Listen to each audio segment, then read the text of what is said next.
ఒకప్పుడు టాలీవుడ్ లో star heroine గా పలువురు స్టార్ హీరోస్ తో కలిసి నటించిన జెనిలియా బొమ్మరిల్లు సినిమాతో ప్రతి తెలుగు ప్రేక్షకుడి మనసులో సుస్థిర స్థానాన్ని సంపాదించుకుంది.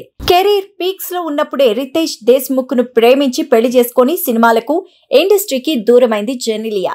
ఇప్పుడు రితేష్ జెనిలియాలకు ఇద్దరు పిల్లలు. పెళ్లి తర్వాత సినిమాలకు దూరమైన జెన్నీ ఇప్పుడు మళ్లీ వరుస సినిమాలు చేసి ఇండస్ట్రీలో బిజీ కావాలని చూస్తోంది. దీనిలో భాగంగానే వచ్చిన అవకాశాలు అందిపుచ్చుకుంటూ కెరియర్ లో ముందుకెళుతోంది. ప్రస్తుతం అమీర్ ఖాన్ తో కలిసి సితారే జమీన్ పర్ సినిమాలో నటించింది జెనిలియా. ఈ సినిమా జూన్ 20న ప్రపంచ వ్యాప్తంగా రిలీజ్ కాబోతోంది. ఈ సినిమా ప్రమోషన్స్ లో పాల్గొంటున్న జెనిలియా తాజాగా ఓ ఇంటర్వ్యూలో జూనియర్ ఎన్టీఆర్ గురించి మాట్లాడింది. తాను ఎన్టీఆర్ కలిసి 2 సినిమాలు చేశామని, ఆయన గొప్ప నటుడని, ఎన్టీఆర్ లో దైవత్వం ఉంటుందని, మీరు 3 పేజీల డైలాగ్స్ ను ఎన్టీఆర్ కు ఇచ్చినా ఆయన నెక్స్ట్ మినిట్ లో దాన్ని సింగిల్ టేక్ లో చెప్పేసేయగలరని, ఇక ఆయన డాన్సింగ్ గురించి ఎంత చెప్పినా తక్కువేనని జెనిలియా చెప్పింది. ప్రస్తుతం జెనిలియా చేసిన ఈ కామెంట్స్ సోషల్ మీడియాలో వైరల్ గా మారాయి.